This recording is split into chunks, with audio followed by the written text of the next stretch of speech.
nostalgia bait. Worst release of the year so far. I'm sure that's what you've all heard about the new Classic Collection that came out last week. And, I pre-ordered this game because, like most people, I loved the OG games when I was a kid. Some of my best memories are playing BattleFront 1 with my dad when I was just a wee lad. But that isn't what I'm talking about today. This isn't a video about old game nostalgia. This is a video on how the Classic Collection launched and how it is doing now. So, I was one of just under 10,000 people playing on launch night, and holy shit, it was a fucking shit show. Only 2 servers up for the first hour of so of it being live, and even if you did get into those servers within the first hour, there was no guarantee you would even be able to play. You just kind of sat in the lobby looking at the AIs fighting with the number 1 on your screen, and if you were there, you know what I'm talking about. There's no other way for me to describe it, because that's exactly what it is. Now, while you're sitting in that lobby and waiting, praying to God to get in, if you headed over to the forums like I did, you'd see the forums blowing up with something about refunds. And I'd wagered that a good third of all sales on PC were refunded that night before Aspire even knew what the fuck was on fire in their server room.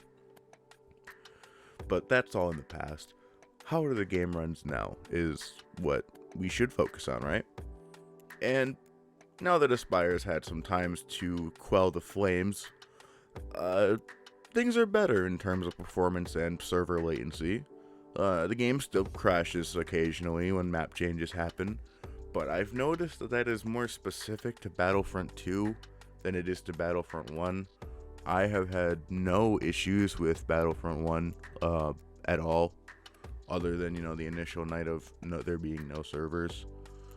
And I know there's other complaints, like the Y and X axis not being reversible in starships. That was fixed in the most recent patch. Honestly, a lot of the stuff that people complained about on the forums in the first night that they refunded the game because of are now patched. Even if this game is patched and it plays better than 2005 and 2004 ever could, will it come back and be what we wanted it to be? Like I said, this game was a little under 10,000 players at launch tuned in.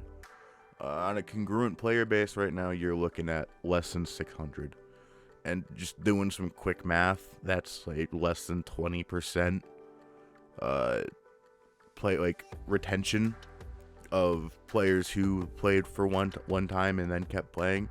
And that's not even taking into account a whole shit ton of other factors that I didn't think about until just now.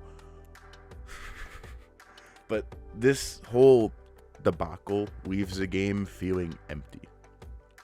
In a way that didn't feel empty in the first games. Because you didn't see, at least when I played on Xbox, the original Xbox, you didn't see the server list being empty. You just kind of didn't touch the multiplayer screen because you were a kid and you didn't know what that was. But now, I really do hope this game does come back, that Aspire can get some goodwill from their fans, because I, for one, have put 40 hours into this game. This is the only place you can get achievements for these 2 games on Steam, because the original games don't have them.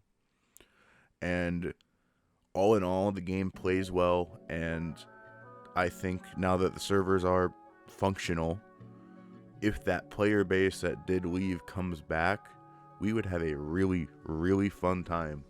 And have an actual place where, people could relive the nostalgia this game was trying to capture. But I think that's all I have to say about this topic. If you liked, hit the subscribe button, and thanks for watching.